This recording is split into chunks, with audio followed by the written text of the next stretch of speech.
Welcome to Huawei Learning Cloud Services. Today, I would like to introduce the features of Huawei Learning Cloud Services. Let's begin with the home page banner where we can share news and information, as well as the hot links, as well as recommended courses. We can also customize with your logo and colors and with the toolbar. The logical flow of this introduction video will follow the learning management, starting with learning development, which is where we design the learning activities. And then we go into learning management. And finally, we'll look at reporting, which is a combination of report requirements for management. We'll take a close look at a MOOC course. After we've completed all of the planned learning activities, you can click on My Competence so that we can see how we've done. Now, let's take a closer look at the learning development activity.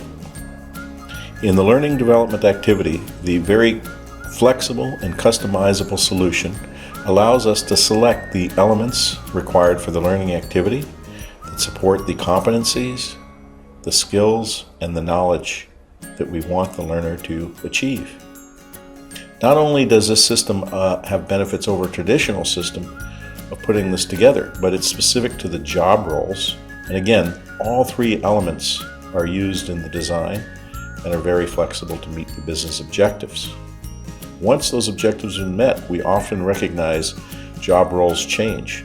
So we can also easily modify, using the same system, the existing courses. Finally, it allows us to name this plan so we can manage it going forward.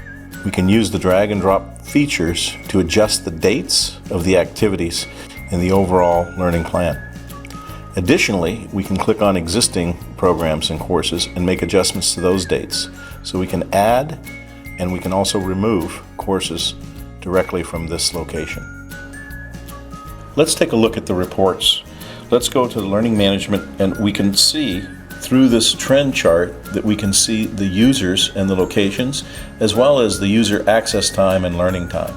In the trend charts, we can see by city and location who's accessing the system and when they're learning. This provides us the learning development report. Let's take a look at the sand key diagram, which allows us to identify the job role with the courses. This matching analysis allows us to determine whether or not we are covering the right courses for the right job roles. Those courses that do not match the job role, here we can make sure of this by looking at the knowledge points of each of the courses and making sure that the coverage covers all aspects of this particular job role. Let's go to the training activity report. Here we can see the activity according to plan. We can also see the method, the end date. Through the distribution terminal, we can see how the courses are being accessed. And through the training activity monitor, we can monitor the overall progress of the participants in the learning activities. Let's go back to the home page and take a look at the variety of learning activities that are possible.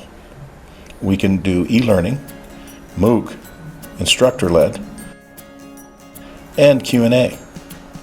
Now, let's take a closer look at a MOOC program. As you know, with MOOC, it's a program designed where there are multiple learning activities, and we can see the learning activities in the catalog introduction. And we can go through these different courses, and in the end, we can take the exam, and this will allow us to see how we've done overall. Let's take a closer look. Not in reality. We will see why this comes. So we are now talking about LTE. After we've completed viewing the e-learning module, we are now prepared to take a test. We can either develop true or false, or multiple choice test, depending on the criteria established during the learning plan. After we've completed all of the planned learning activities, we can click on My Competence so that we can see how we've done. On the left side, the competencies based on the job roles will be identified. And on the right side, we have the gap analysis that helps us determine what gaps still remain, and this gives us an opportunity to decide what existing courses we may need to take to fill those competency requirements. The competence based on the job role will provide a description and give us our scores. From here, it may recommend additional courses that will allow us to do competent analysis and assessment, which may require only retaking an exam. Now, this concludes our introduction, and we thank you very much.